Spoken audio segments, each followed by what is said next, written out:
Hello, I'm Alex Mansfield, the host of Manny Talks Shooting, and welcome to another episode. This is the shooting podcast where I talk to individuals all across the shooting industry. We'll talk competition, self-defense, concealed carry.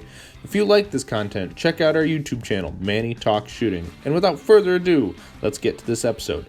Welcome, everybody. Welcome back to the next installment of Manny Talks Shooting, the shooting podcast on the internet, for the internet, because of the internet, and my glutton for punishment who like to talk to people. But anyway, let's get to the title sponsor of the podcast. You know them. You love them. They were the title sponsor of the Maryland USPSA state match. Go Fast, Don't Suck. Bill's a great supporter of the sports. If it's through his merchandise, his memes, his match support with his tablets and stuff. So Bill puts out a lot of great products and assistance to the sport. So go check him out. GoFastDon'tSuck.net. Tell him Manny sent you. Move on with your day, though, because we need to get to the meat and potatoes of this podcast. So today I'm sitting down with Mr. Cameron Templin. How are you doing, sir? I'm doing well. Thank you for having me. Thank you for coming on. Like I told you on the pre-show, I saw one thing on the internet and I was like, I got to get a hold of him. So we'll talk about that later in the show, obviously. So, but first, the first question I always ask is, who are you and how did you get into shooting? Yeah, well, my name is Cameron, and I got into shooting. Let's see, it was about later end of 2018. This was when I was living in Southern California, so I'm a transplant in Texas. And I just wanted to. I started shooting just at a local range and wanted to get better, and kind of understood that a great way to get better was to actually start competing. So joined my local club, or went to my local club for a USPSA match. Like many people, instantly fell in love with it. I was shooting production because it's one of the only divisions you can shoot down there. And yeah, it started in tail end of 2018. I was sidelined about 6 months into shooting due to a injury. I wasn't sure if I was going to actually be able to continue shooting, but that all worked out, and kept shooting ever since then. Well, there you go. That's nice. At least you got in before like all the panic buying of ammo and primers. Because I do know a lot of people who got in right at the hit of COVID, and they're like, Yeah, "Oh, I can't do." Well, it's just a pain in the butt. So you said you started at the end of 2019 in Southern California. 2018. Yep, 2018. My brain's a fart. What gun did you decide to shoot in production? I just had a Glock 17. It was a Gen 3. I think it was like a, police trade-in that I had bought, and that was the only handgun that I had. Um, you know, Showed up to the match.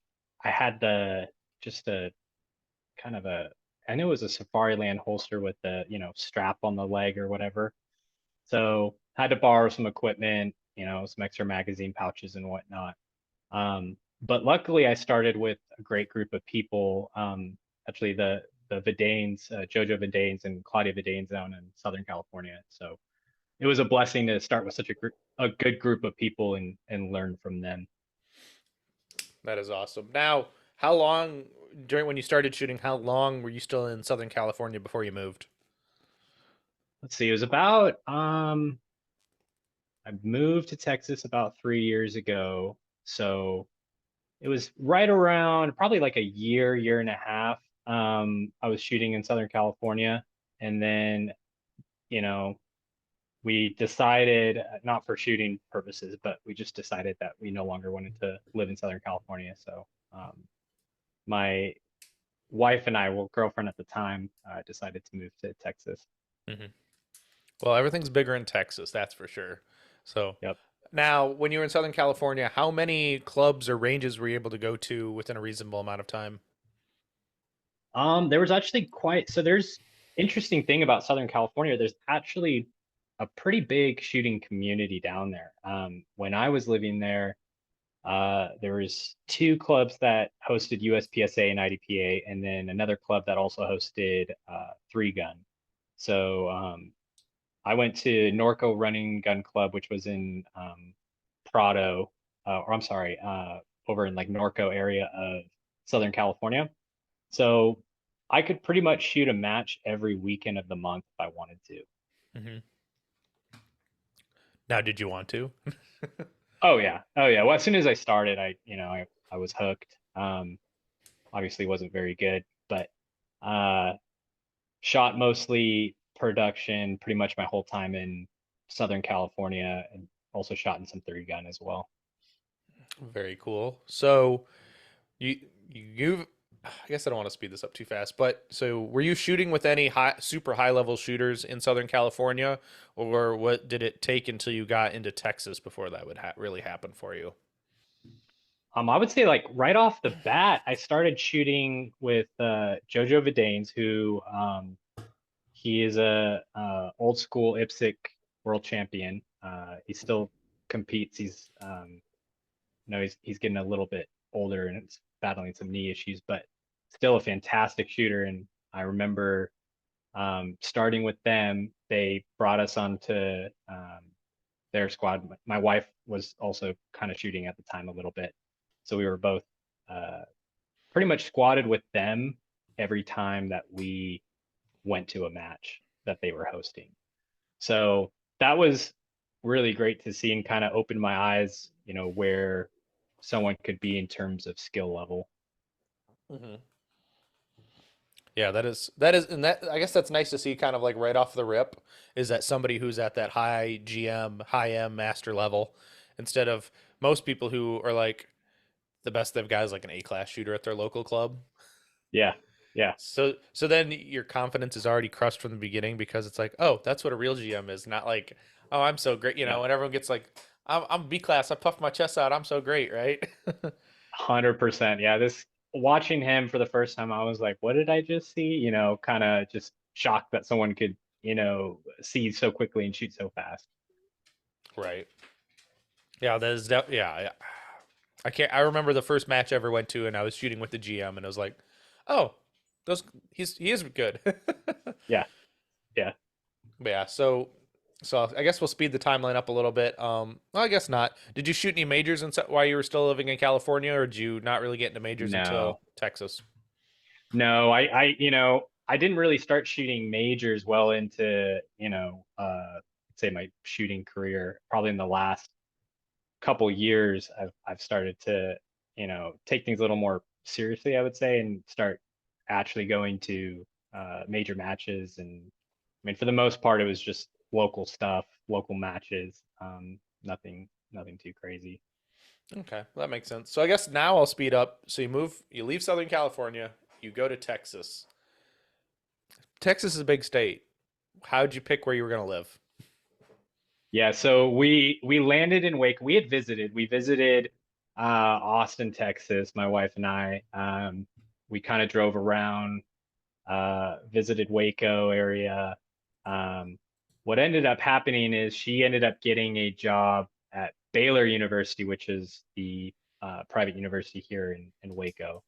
Um, and then I ended up getting a job with the city. So we ended up moving here to Waco. At the time, it was starting to really blow up because Chip and Joanna Gaines have their whole Magnolia, Hmm. deal going on. So quite a lot of people were a large influx of people, us included. Hmm. Now, I guess the question is, how many times have you been to the Magnolia facility? More than I'd like to say. It's mostly, anytime we have family come into town, that's where we take them, Hmm. because it's, everybody has seen the show. I haven't seen the show, but yeah, I've been there more times than I like. However, they now have a like a mini baseball field, so you can play wiffle ball with just everybody who's there, and it ends up being a bunch of dads and their kids, and we all just kind of smack the wiffle ball around. It's a lot of Uh, fun. That's pretty cool, to be honest with you. But Yeah, my wife puts me there like I'm a kid or something. She just okay, you go play baseball. I'm gonna go shop or whatever. right. So that's funny, pretty funny. Um, which when you said Waco, Texas, like okay, that makes sense. Chip and Joanna Gaines. I mean, Yeah, not to say that I haven't missed them being on the TV show on the TV lately. I mean, I kind of got yeah. tired of Shiplap. Right. Yeah. Yeah. I know. Gosh, it's yeah. And they have like a section in all the Targets and all the stores that we go to. There's like a Magnolia section in Waco. Yeah, let's just take it over. Instead of Waco, they can just call it Gainesville. I There you go. Yeah, exactly. It's pretty much what it is. They put us on the map. Yeah. Well, I mean, a better light on the map because, like in the '90s, yeah, Waco, Yeah, Texas was little put on a fake. bad was in the bad map. But Right. besides that, I just got to razz you a little bit because Waco, Texas, but it's okay. Yeah. Yeah. But now, so you're in Texas now. Um, and you visited. How'd you decide which ranges you wanted to go to and shoot at? I just started looking on practice score, and the nice thing about being here in Central Texas is it's about an hour and a half hour drive up or down to Austin, hour drive to Dallas. So I could shoot the matches that are closer to Dallas, and I could shoot the matches that are over in Austin area, which has been a nice thing because again, I could pretty much shoot a match every single weekend, and that's what I had been doing once I started moving here, and it's been great. I've been able to meet a lot of people. There's a lot of high level shooters who live in Texas, so it's been a good place to be for me. Oh yeah, absolutely. I mean, there's so many great shooters down there. Like especially if you go up to DFW area, you got Yeah, Ken, you've got David Blanton, Matt Chu is always good too.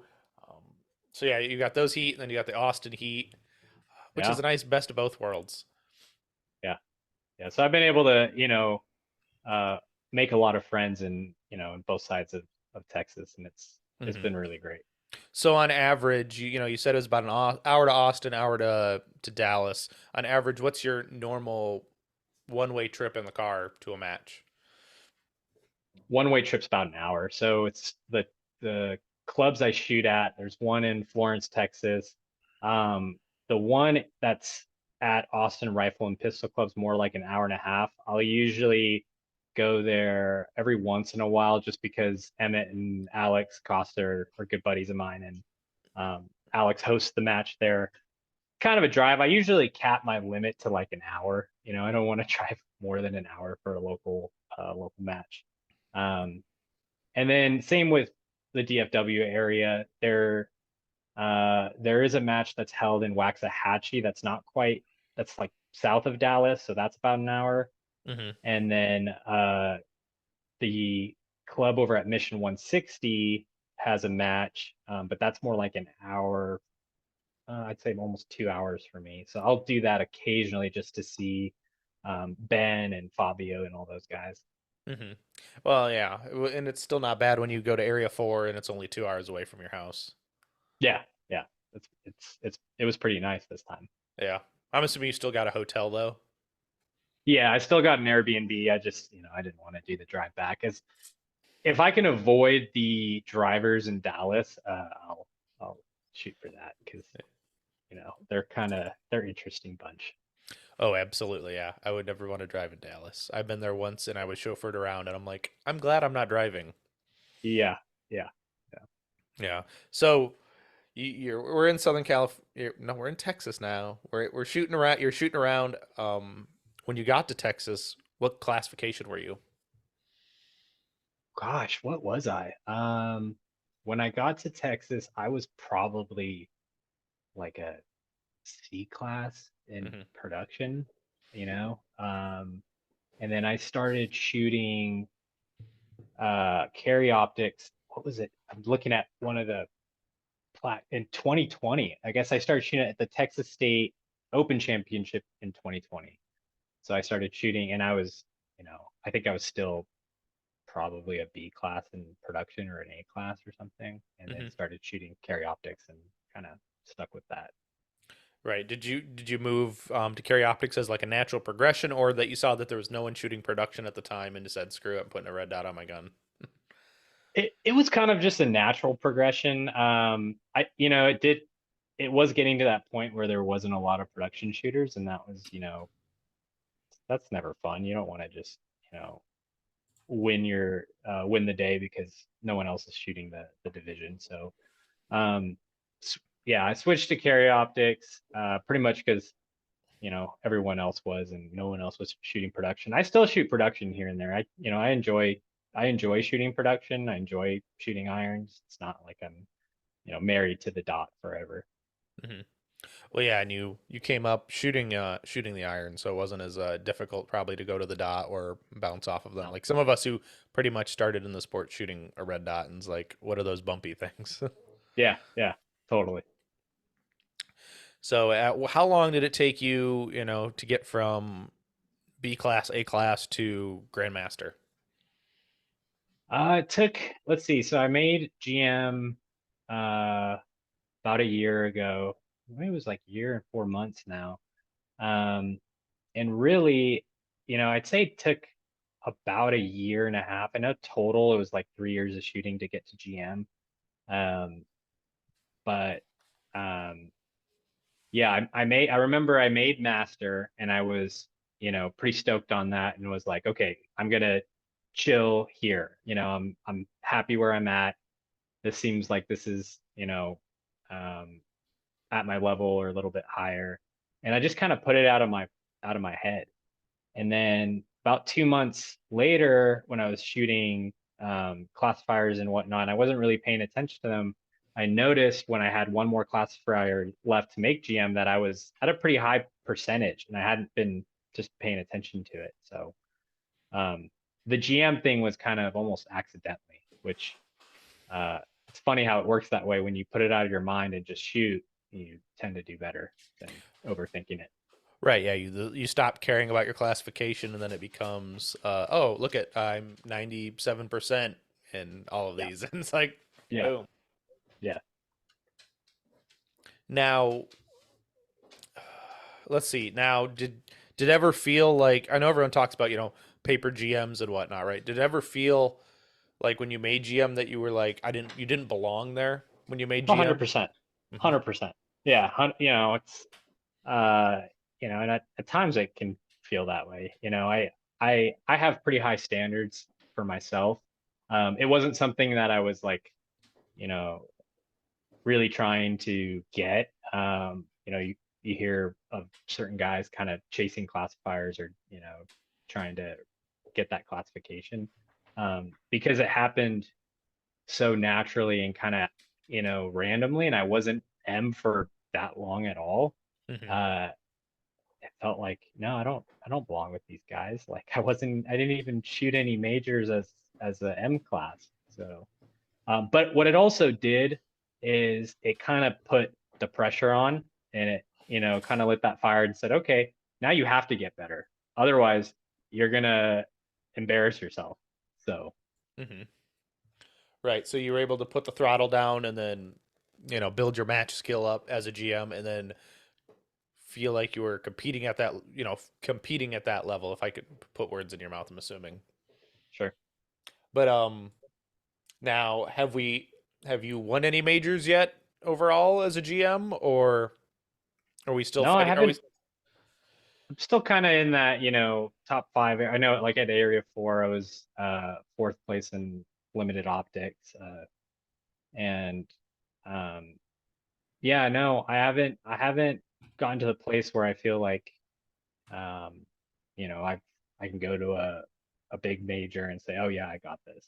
Mhm. It's still a work in progress, and it's still um there's still work to be done. Let's just put it that way. At least that's what I feel. Right. Well, we're all perfectionists, right? I mean, it's Yeah, kind of hard to be always content with our performance. It feels yeah, like, but it definitely it's a motivator too, though, to be at the top of your game or to improve yourself every time.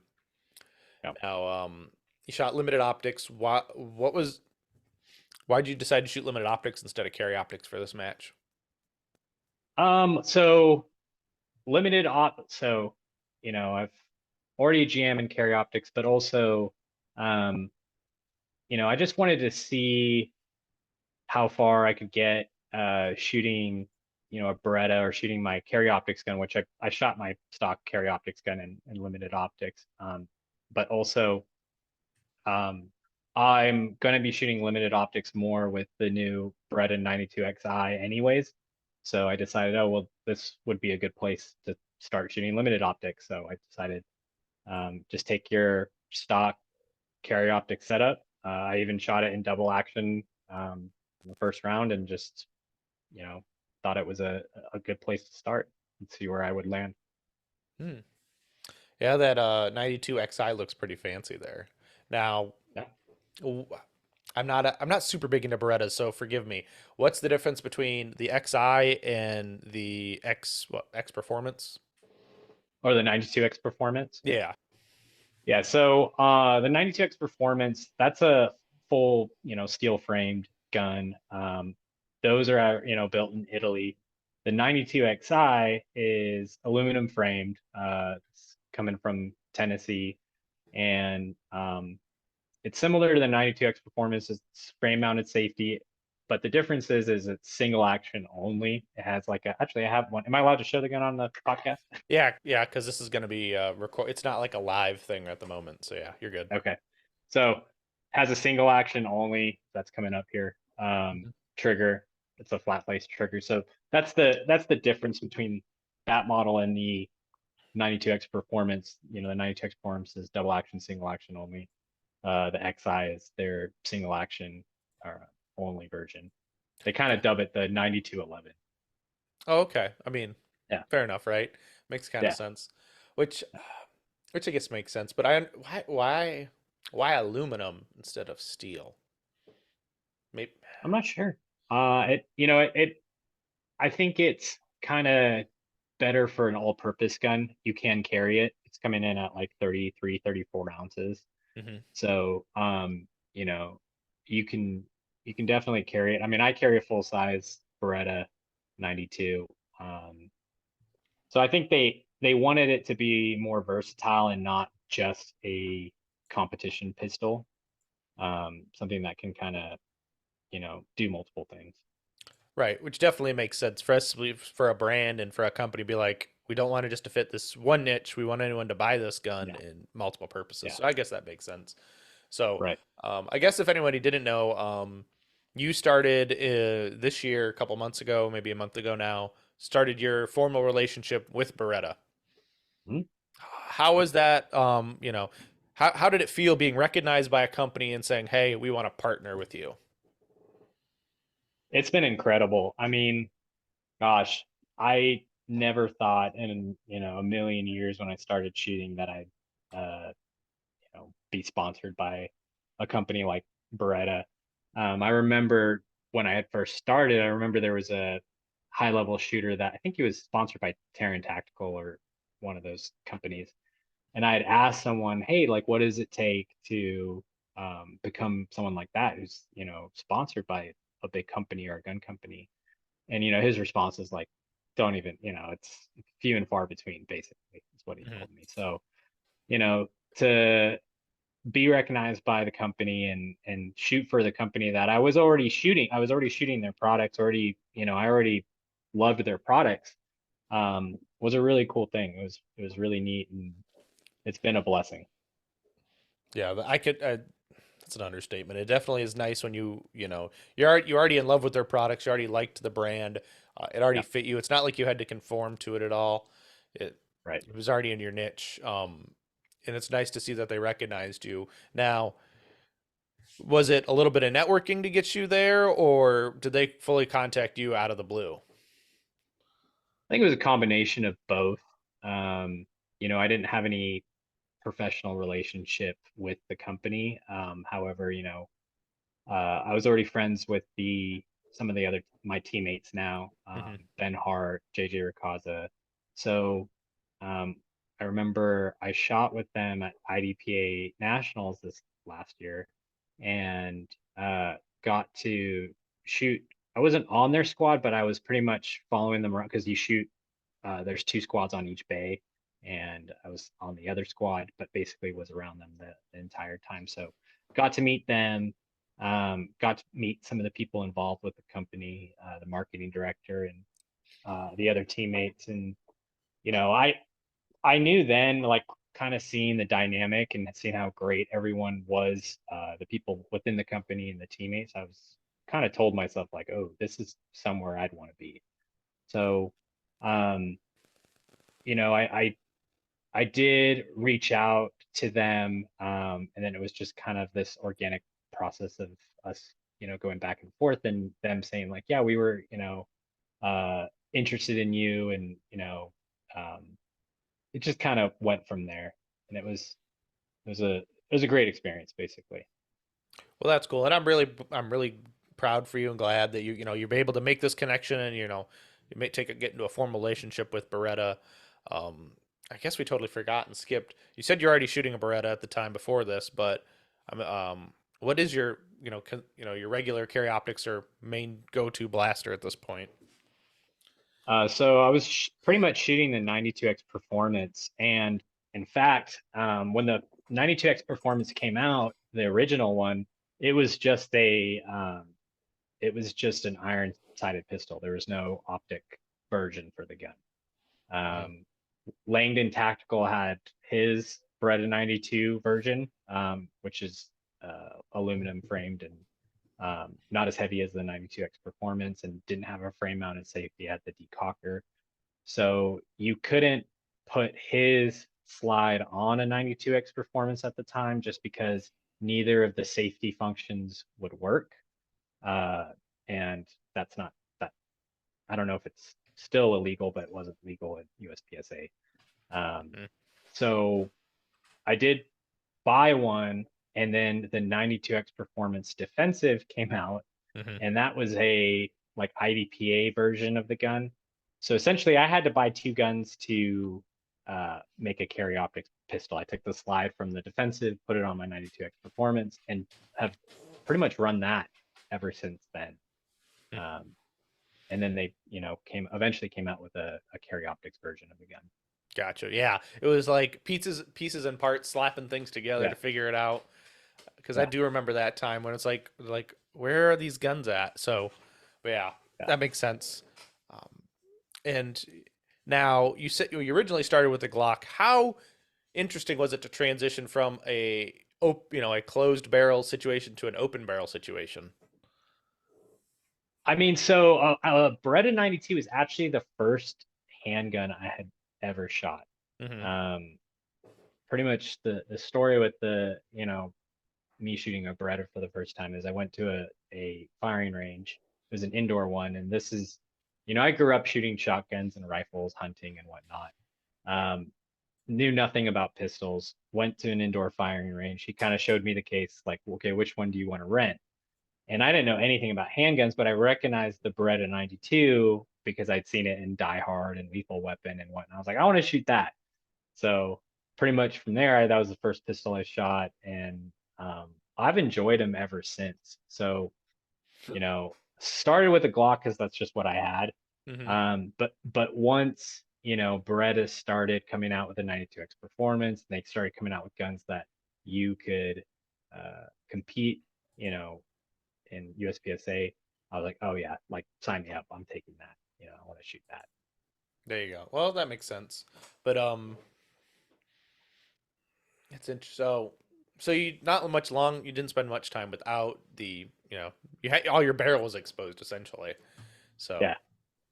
so I now shot a here's CZ for a little bit after the Glock. mm, Kind of jumped around guns, trying to find something that I really liked, and nothing. I was never, you know, didn't really love anything that I had shot until I got the Beretta. right. Yeah. Now I have a question. I guess when you go to rack your gun, like you're gonna you're charging the gun or whatnot, or like an unloaded start. How are you racking it? Are you covering the dot? You going over the I, bottom? s- I didn't even realize I was doing it, but I go under the bottom. hmm I go under the bottom. I think, okay, I have tried going over the top and just racking it on the dot, but it has taken chunks of my fingers out because, I let it kind of, I don't move my hand in time, and then it comes back and just kind of, it's taking little bits of my fingers off. So now it's just really easy, natural for me to just go under, and, my hmm hand's already there, and I can just go straight back to my grip. Gotcha. See, it's one thing, I don't shoot a Beretta, but it's one of those things you notice. It's like there's no meat to grab. Yeah. Yeah, and you got to be careful. That barrel gets pretty hot. I had a rubber wedding band, and I was kind of fiddling around at the range and didn't realize I was grabbing onto the barrel, and it burnt the whole thing. So yeah, Well, luckily enough, they're a rubber, so it's kind of easy to yeah, replace, oh yeah, right?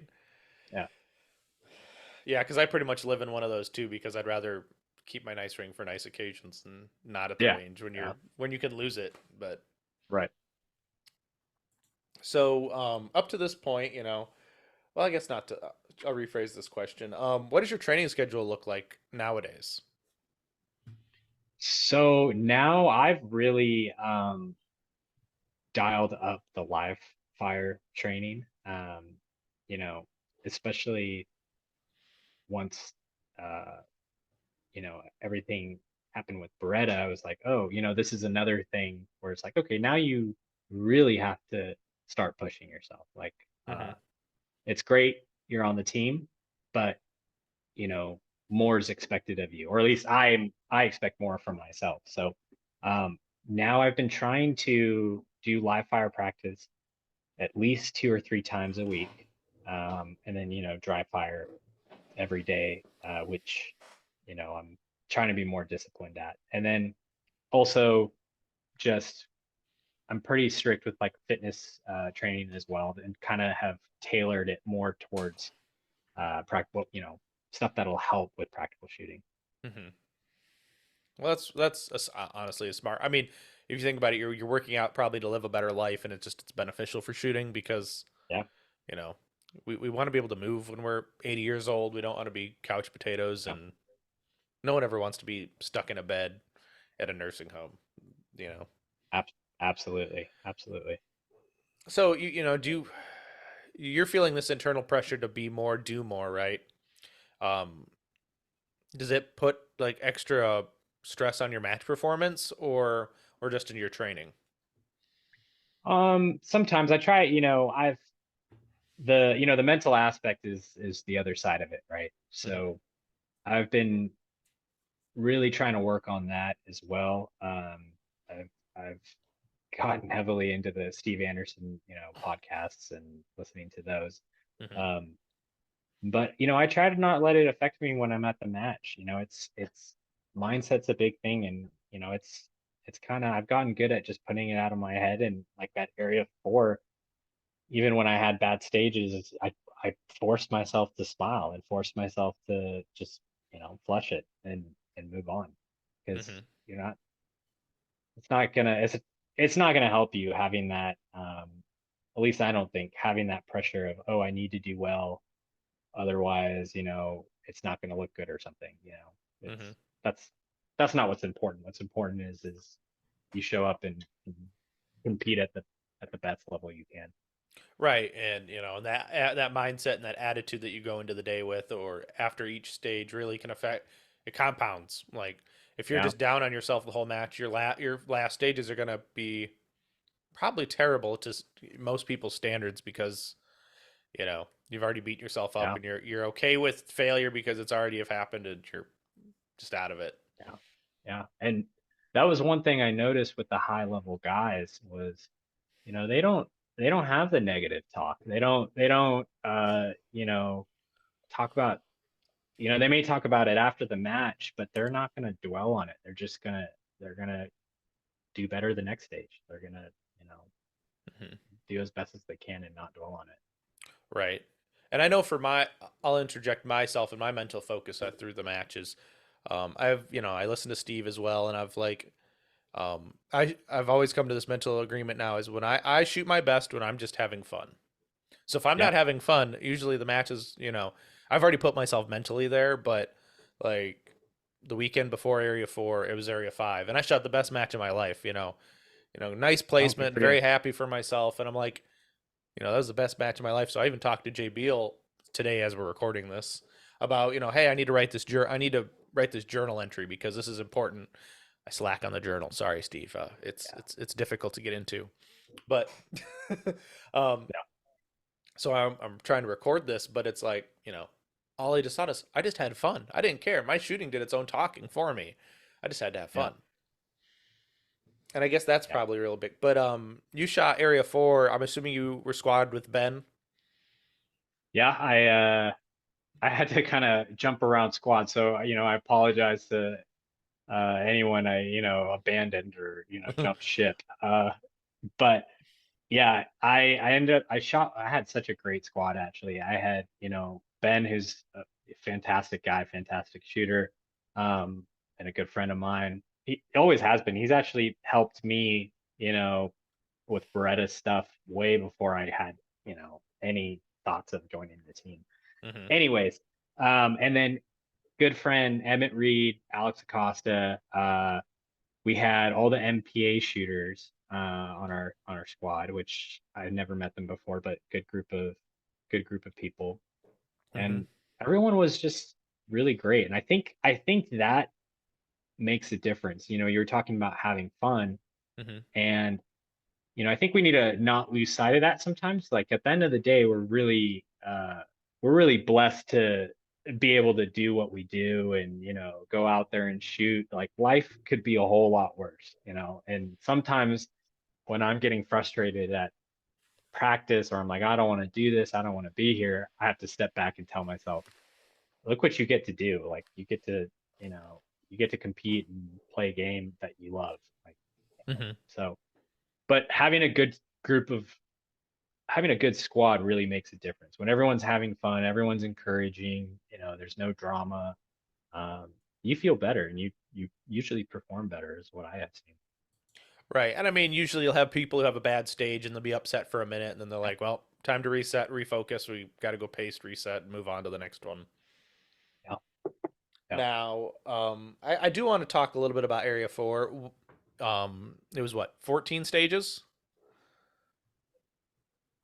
Yes. Well, Yeah. 12, I believe. Okay. 12 stages shot in 2 days at Mission 160. Mhm. From some of the videos I've seen, there was a couple double bays. Yes.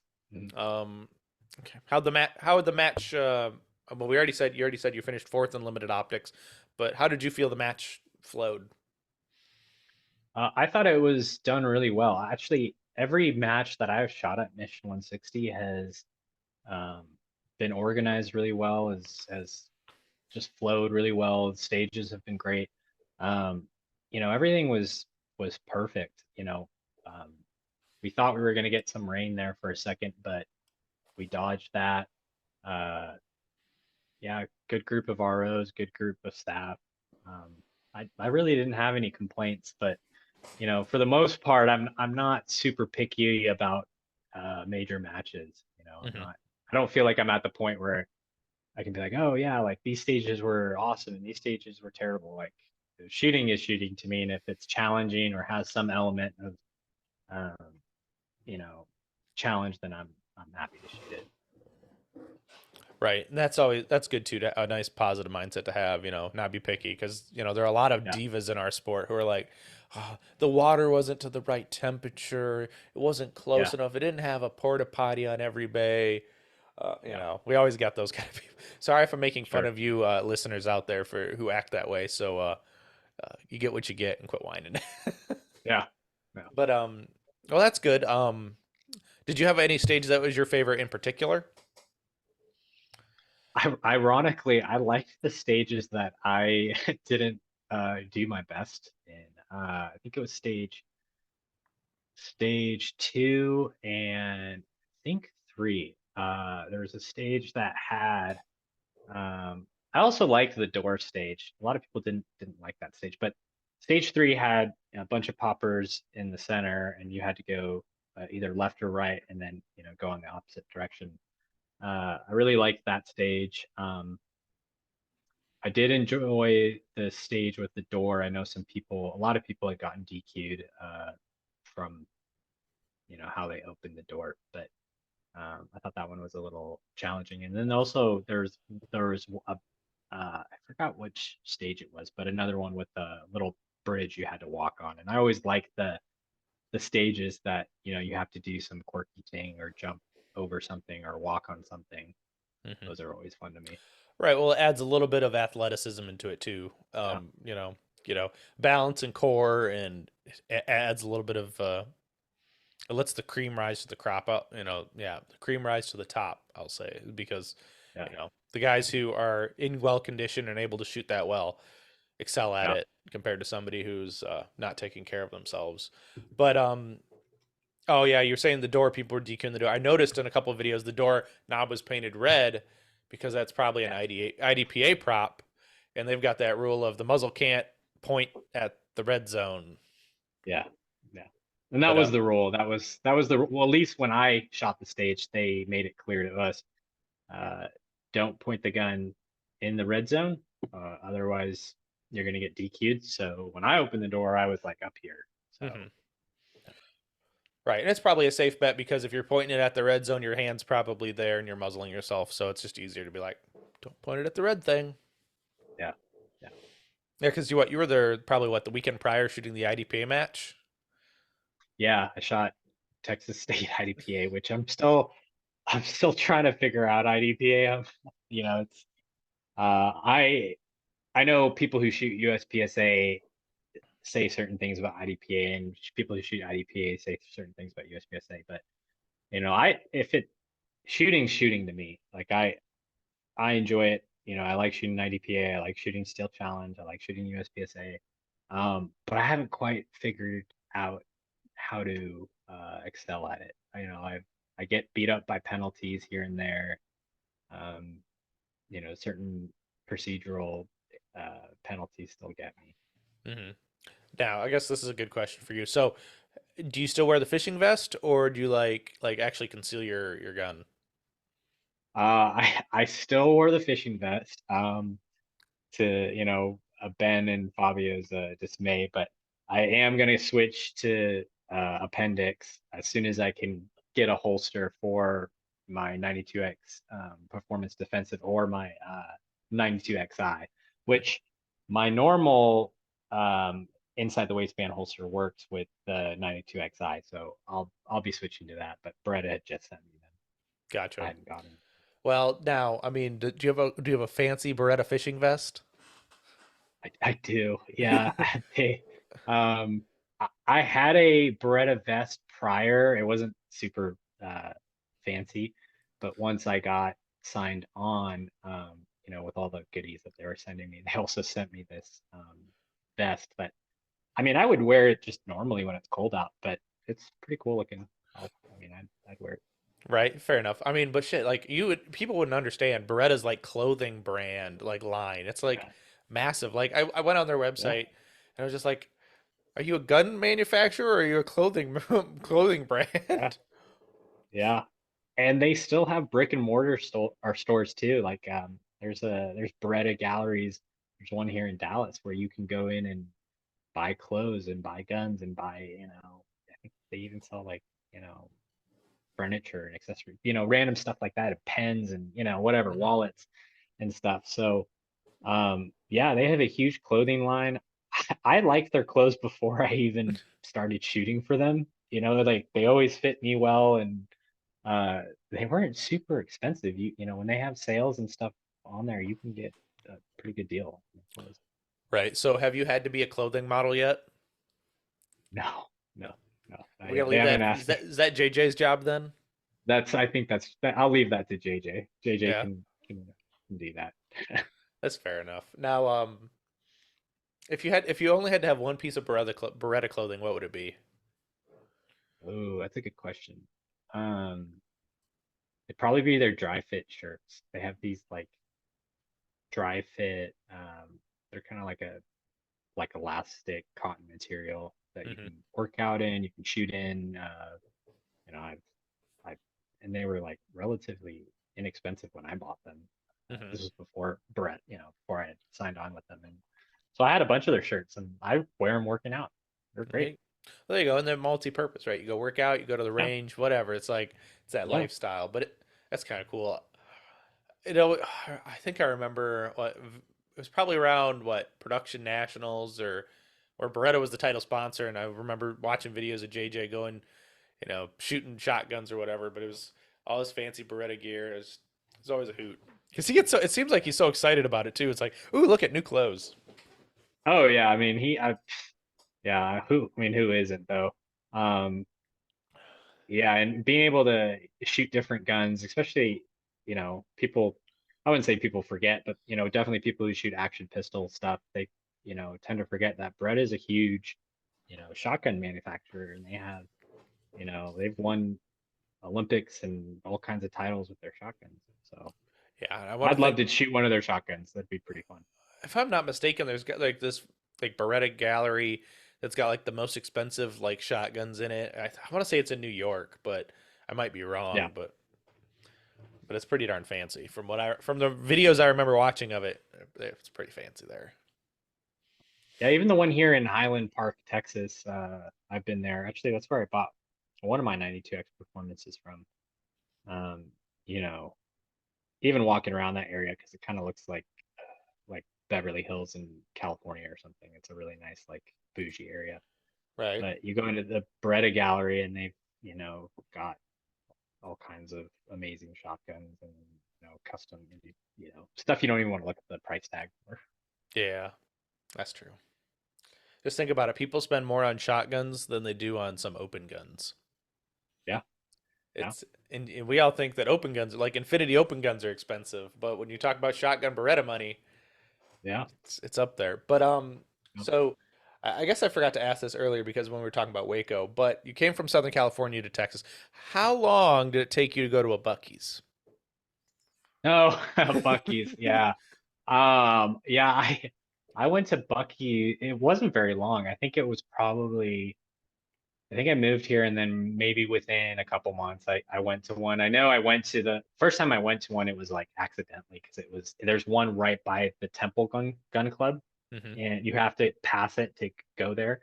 And I stopped there and I was like, what in the world is this? Like, is this like a supermarket, a gas station? Like I've never seen anything like this in my life. Like I've never seen so many pumps and it was an experience. And now when people visit, I'm like, totally that person that's like, oh, I gotta take you to Bucky's. And they're like, I don't get it. Like, what's so special about it? And I was like, you just have to go there and see. Yeah, So exactly. You just got to yeah. go to Bucky's, experience it, and get some beaver nuggets.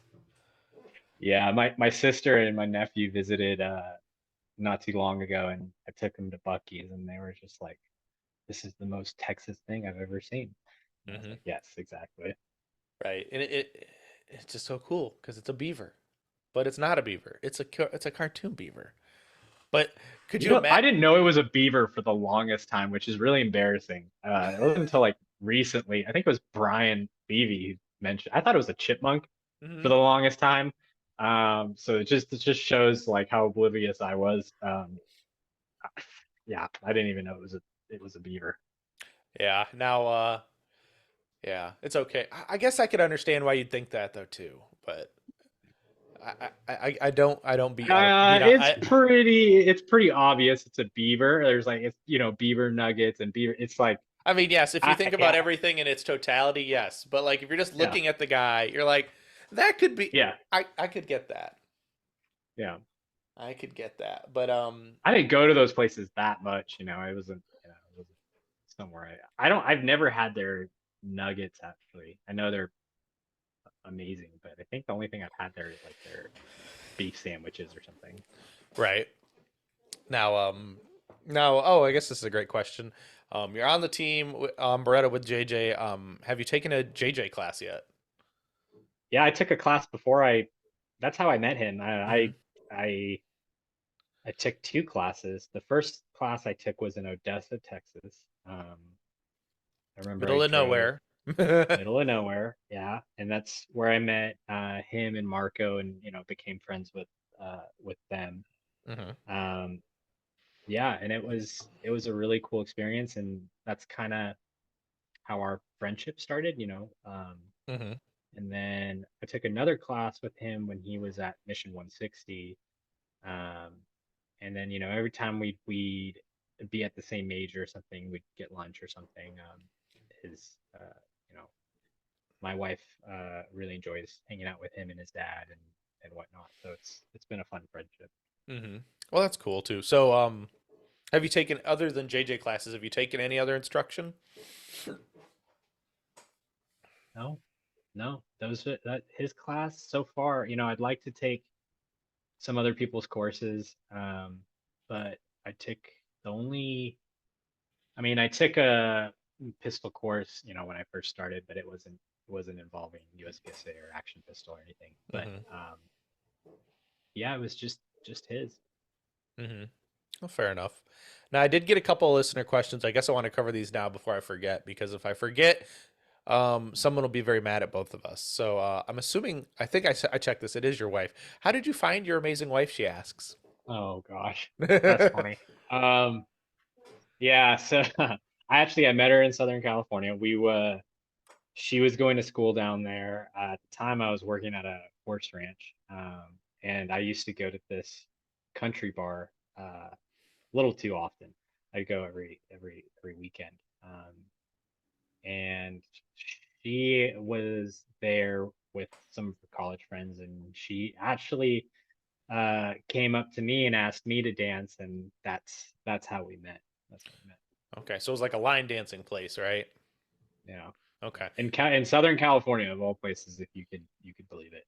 I mean, well, we had one for a couple years up here where I live. It was in the middle of, like, on the outskirts of town, but it was a giant rec center they turned into a country bar. So it was like, Right. it was made for it because they had the big floors they could do it on. Unfortunately, they closed maybe a couple years ago, but it's not too Yeah. far and out of common. So that was cool. So she asked you to dance, and then when did you know she was the one?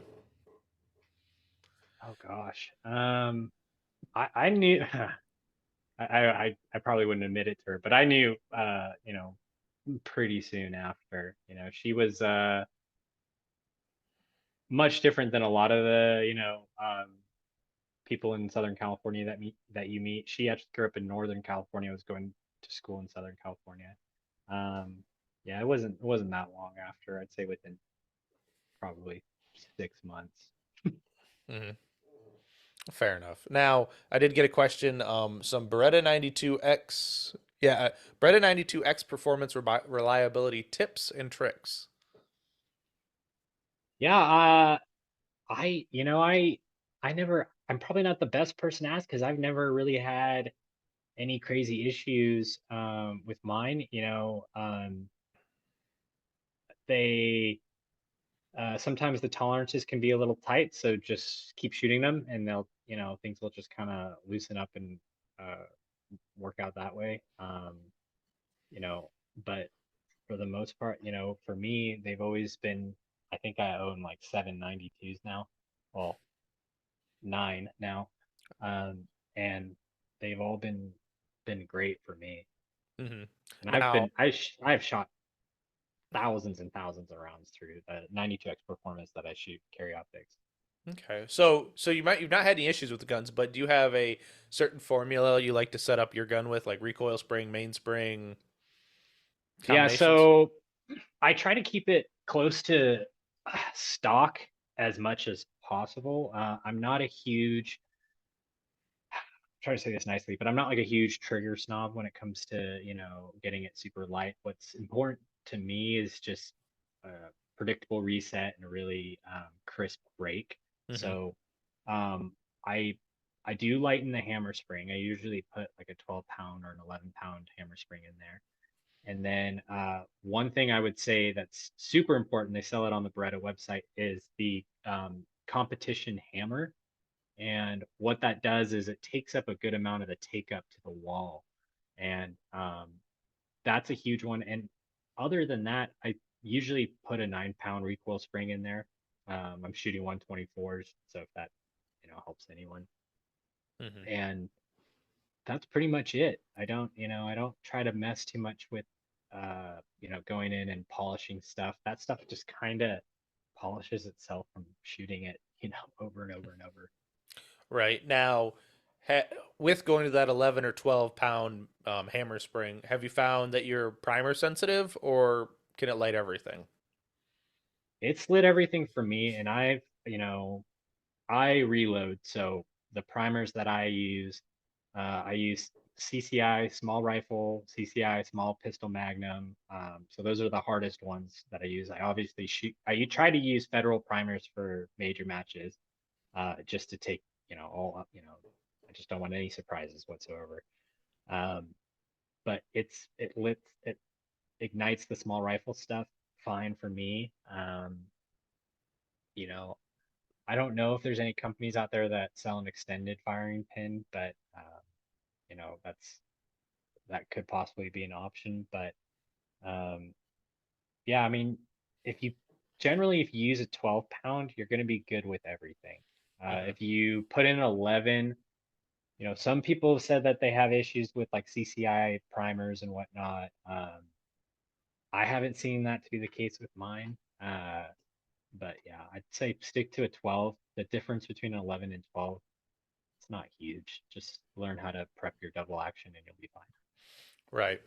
Well, and I know like I've got one buddy who for a while was shooting a Tanfolio, and he could only use federal primers because he had tuned his gun so much Yeah. that all it would light was federals. And as one day he was offered plenty of reshoots on the stage, and he was like, because of popper calibration, he's like, "But I'm out of ammo. I can't shoot anymore." I'm like, "Well, here's our Yeah. ammo," and he's like, "I can't touch any of it because it doesn't have federals." So Yeah. I'm like, It's like, what do you do then? Like, "Yeah, you know, you're SOL at that point. And, you know, I still occasionally will shoot, you know, I want to be able to shoot factory ammo. Like if, mm-hmm. you know, you buy some at the store or whatever, you know, you're with some buddies and, you know, that's all you have. Don't, I don't want to, I don't want to make it to the point where I have to have this perfect recipe for my gun to work. Right, yeah." And then if anything's flawed, you don't. You'd rather have this big margin of error that you can play in instead of this like skinny narrow window. So it makes sense. Yeah. The last thing you want to be thinking about is your equipment when especially when you're shooting the major. I know you've been there. Hmm. We've all been there. You don't want to be thinking in the back of your head like, oh, I hope I don't have an issue. I hope, you know, this doesn't happen because it happened in practice or it happened in training. So, you know, avoid all that and just, I'm a firm believer you don't need to tune your gun that much. Right, yeah. I mean, you figure out your preferences and then you kind of leave it there. It's pretty much where it needs to be. So, Now, I guess I forgot. What dot are you running on your Berettas? I run a Seymour on all my guns. I did use a SRO for a little bit, but I did have some issues with that, and I switched to a Seymour because you know JJ recommended that, and I was like okay, and I've had no issues with them. You know, they just continue to run. Am I gonna use them for my carry pistol? You know, I guess I could, but you know, they're probably not going to be as durable as like an RMR or you know, even the SRO. But they've worked. I've beat the crap out of mine, and they continue to run. Mm-hmm. Oh, I love the RTS too. I have it on my open gun, and I think it's a great dot. Now, I run an 8 MOA. What's your MOA of preference? I run a six, Mm-hmm. and you know, I've just kind of stuck with that, and I think it's because like that's what everyone was, you know, shooting or said to shoot, you know, all the top level guys, and I was like, okay, I'll run that. So I haven't really experimented with anything else. I've never tried an 8 MOA. I think I've tried like a 3 MOA or, you know, smaller, but um I've never gone anything bigger than a 6. Do you like the 8 MOA? Yeah, for my eyes and my astigmatism, the 8 looks. I don't have to have the 8 super bright to get a really crisp dot yet still be super visible, but it's not Uh-huh. blooming anywhere near either. So it's nice for my eyes, but my eyes make like anything. I can't see like a 2 MOA or a 1 MOA dot like on a hollow sun or like a SRO. I can't see them. My eye just doesn't want to pick it up Oh, even. really? Or the fact is it's bloomed and then it's like it's ginormous, so it's Yeah. like it defeats the whole purpose. So for my Oh, eyes, the bigger the MOA, the better. I was honestly thinking about trying a 10 because Seymour does make a 10 interesting. MOA. Yeah. Um, and at my club, we shoot a lot of 25, 30 yard mini poppers, and I don't have any issues Yeah. with the dot covering up too much of the popper. So Oh, really? Okay. everyone says, "Oh, Interesting. it's too big." I'm like, I don't know what you're talking about. I'm looking at that popper. I'm not looking for my dot. My dot will Yeah. eventually just show up, and that kind Yeah. of If just you're doing it right. yeah, dot focus, target focus. Like people got to learn to target focus, even at 25, 30 yards. Yeah, absolutely. I know a lot of people have been switching to 8M the way. I know David with Hummel Marksman, he was talking about I'm shooting an 8 MOA or on a Hmm. video or something. And I I was think he like, did for oh, a while when he what was it? He got some gun with the Seymour. And he liked the 8 MOA. okay, Was it the Beretta? It might have been the Beretta. I'm not for sure now. I have to go yeah, harass him later then. yeah, yeah. Let him know I sent you. Yeah. Oh, David and I are homies. We'll talk from time to time just to bullshit, and it's He's a great guy. He's a yeah, great guy. he's got that big dad energy. Everyone loves for it. Yeah, one day I'll be on that level. One day. Yeah, I don't know. He's pretty confident with himself in his super short shorts. It is American. I remember a couple years ago he went to Area No. 4 with like American Warrior. Just Yeah. That guy is just he's a personality and I'm a little envious. He's also, ginormous too, so mhm. he's like, 6'5" or something and he's a pretty big dude. So, Yeah. So it's unfortunate because he is 6'5". He takes one step equals three of my steps. So it's very yeah, it's right? that's like we short people don't get any advantages unless it's a low Yeah. port. Yeah, exactly. Yeah, Ben Hart's the same way. He's a giant too, and he like watching his movement, his steps, just like, oh my gosh, you're like it's 3 steps and you're across the entire stage. It takes me Hmm. like, double that. And I'm not short by any means, I'm a little over 6 foot, but man, every time I'm next to him, I'm like, you're just a big person. Yep. Everything's bigger in Texas. Yeah. It's a prune given factor. Yeah, but he's not a real Texan. Let me just put that out there. He came from California too. So, No. don't everyone, like, let's not forget. We got to throw Ben under the bus for me from Yeah, California too. exactly. Yeah. Yeah. Now, I guess I forgot to ask this. Have you been able to go to the Tennessee factory yet? No, not yet. Not yet. I'd love to go, check it out. That would be awesome because I'm kind of I'm a lot more, geeky than I probably play off, but like, that stuff is pretty cool to me. See, how stuff is made or how the guns I'm shooting are built. I'm pretty fascinated by that stuff. If I was smarter, I'd probably love to be an engineer or something. Right. Well, and it's always cool, to go see the real process of how it's, from start to finish. It's Yeah, definitely a cool thing that I mean, I was very fortunate. A while ago before I got my open gun, I was able to go to Chile Custom Gun Works and and get a nice tour of the place. And it was really cool to see how they operate and flow and make parts. yeah, It's really neat to be able to see that kind of stuff, on the shop kind of level. yeah. I know the Staccato factory in here in Texas are doing that. They allow people to come tour the place. So I thought that's interesting when Hmm. companies do that. It's pretty unique and it's a cool thing to see. Oh, absolutely. That is really cool. Cameron, we do have a couple more questions, and then it'll be time to wrap the show up. But I've got a couple questions for you. Who have been in the sport? Who have been some of your biggest mentors or supporters, not including sponsors? Not including sponsors. Okay. Man, there's so many people. So the great thing about this sport, I think, I'm not trying to sound corny or anything, is the community. Um, I have yet to find someone that I dislike, and everyone has always been so supportive and ready to lend help.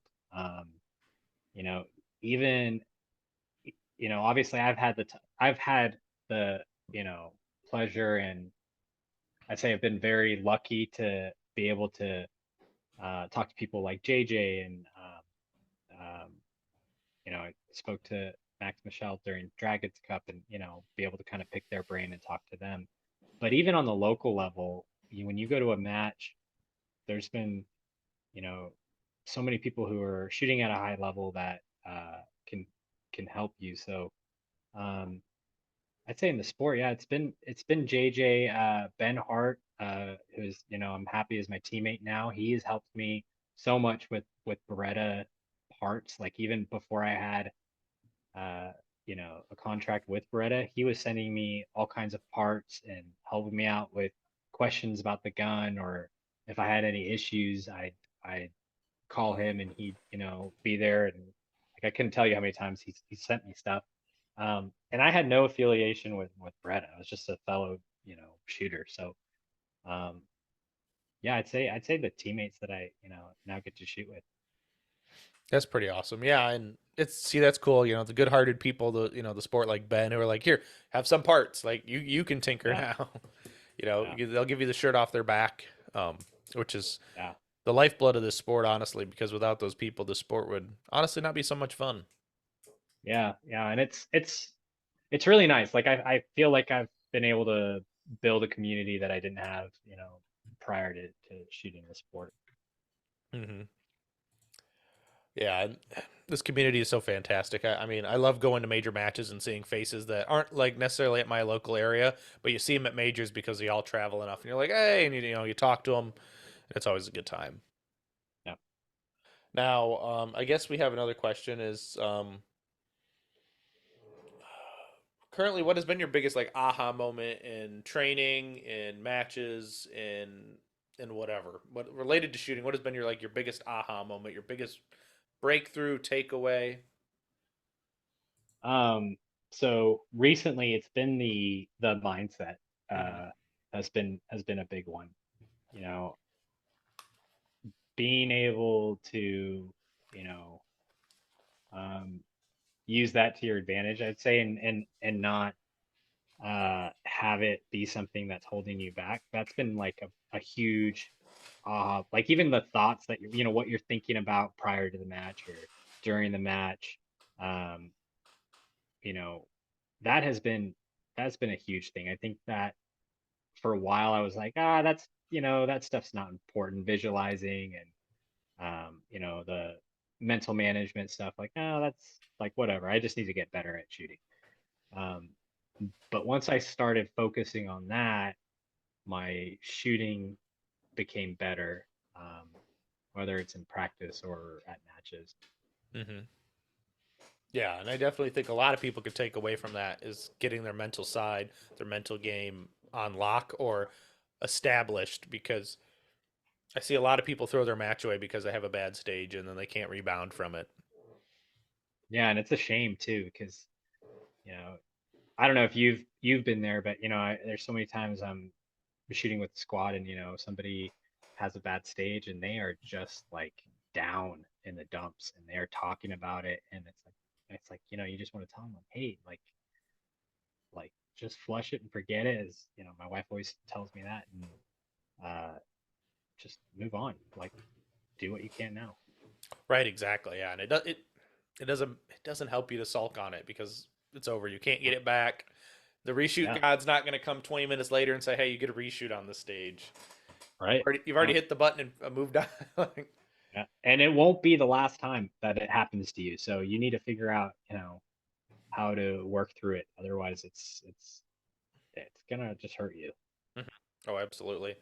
So now I'm to the question of, we've already talked about Beretta, but this is, we can talk a little bit more about Beretta or any other sponsors or partnerships or companies you like. You can plug them here.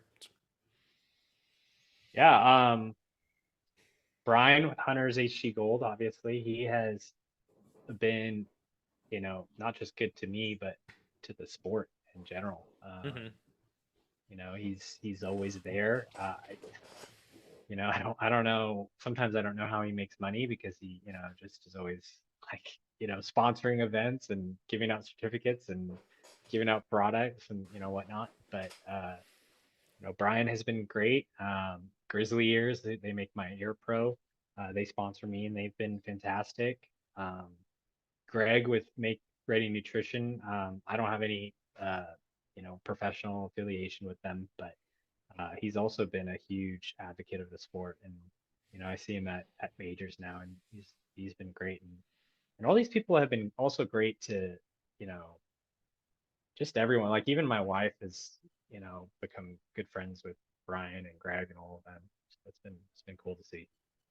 Hmm. Yeah, and it's so nice, that that they give back to the sport. They're personable. They're there. They'll chit chat with you. They'll talk Yeah, product. They'll talk anything else, and it's not yeah, like they just want your money. They want to build a relationship with their customer base more than they want your dollars. yeah. And ironically, that's the best way to market when you're, focused on your customer and not necessarily just your product. Hmm. You're gonna you'll go a lot further. Oh, yeah, absolutely. Absolutely. Well, Cameron, this is the part of the show where if people want to get a hold of you, how can they do it? What's the best avenue? I'd say Instagram. I'm probably on Instagram a little more than I should be. You know, you want to reach out, if anyone wants to reach out to me for anything, message me on Instagram and I try to respond back to that as quickly as I can. Boom. So what is your Instagram? It's range.cowboy. There you go. Range.com. It took me a minute to actually like I had to scroll through my messages because I was like, it's range something, but I can't find him. Yeah, Search, normal search. So I was like, I had to yeah, find your name in our messages, but yeah, it was like, boom. So yeah. listeners, if you want to get a hold of Cameron, go to range.cowboy on Instagram, hit him up, talk to him about Berettas, and all that cool stuff. But Cameron, thank you for coming on, dude. I've had a blast. We've had fun. I've got to learn some things. It's been enjoyable for me. Awesome. Thanks, Manny, for having me. Yep, no problem. And to the listeners, until next time, get out and do the things, and I will see you on the next one.